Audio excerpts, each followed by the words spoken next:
To be honest, I thought I just did what I felt. But at the end, after even not even 10 minutes, I had already phone calls. I had 86 phone calls on my phone, and I thought something happened, but it was just an unbelievable impact. It went all around the world within the first hour, and people calling me, my agent calling me, family members, and I was like, what did I do? Because for me it was a situation, I felt to do that. I was angry and a bit disappointed, but it was just unbelievable how it spread into the world. Would you have done it, do you think, if it had been a competitive game, if it had been a Champions League match? I think we should not accept and tolerate it anywhere. Like in any game, if it's a friendly game, if it's a World Cup final, if it's a Champions League final. For me, honestly, I would do it even in the Champions League final. If I feel that this is a racial abuse, I would even do it in the Champions League final. Then of course, it's a different situation. There's a lot of money involved, and even if my whole teammates would maybe follow me, I don't know, because it's a totally different situation. But from my part, I would do the same. Had you ever thought about doing it before? When I was younger, even I was ignoring it sometimes. I was no, I didn't see it, I didn't hear it. But now I got a little bit older, and within the age, now I have a little son, so I'm taking care of these things because I want my son to grow up in a nice place and not in a place where he have to be confronted with racism. So what do you think about how racism and racist incidents have been dealt with by the authorities in the past?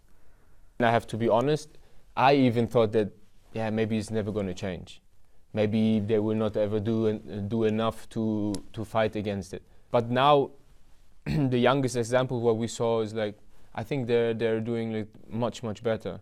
That players get banned forever for playing for a club, or there's teams playing without the supporters. I think that is the right direction. We have to move forward like that, and I think then the people will understand. What are you hoping that will come out of the task force that FIFA are putting together? I hope they're going to wake up tomorrow morning and say today even more, and the next day wake up, today we fight even more against it. Because when you speak about something, it is easy to just speak about it. In this moment now, we're speaking about it.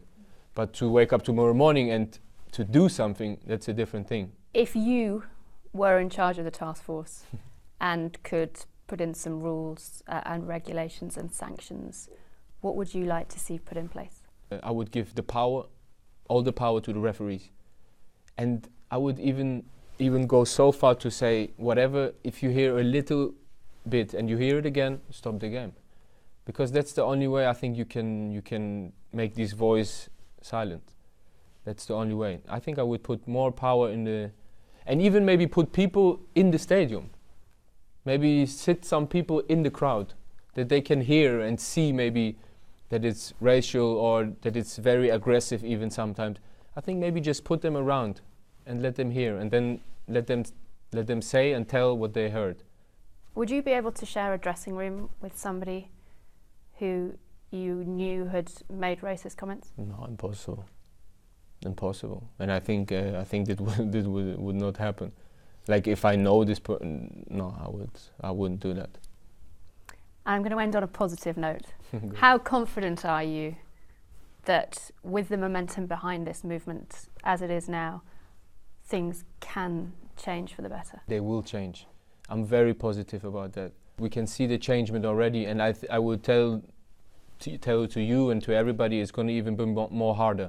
There are going to be more sanctions, more harder, and I think this is the right way, and that's why I'm very positive, and I'm looking forward to that.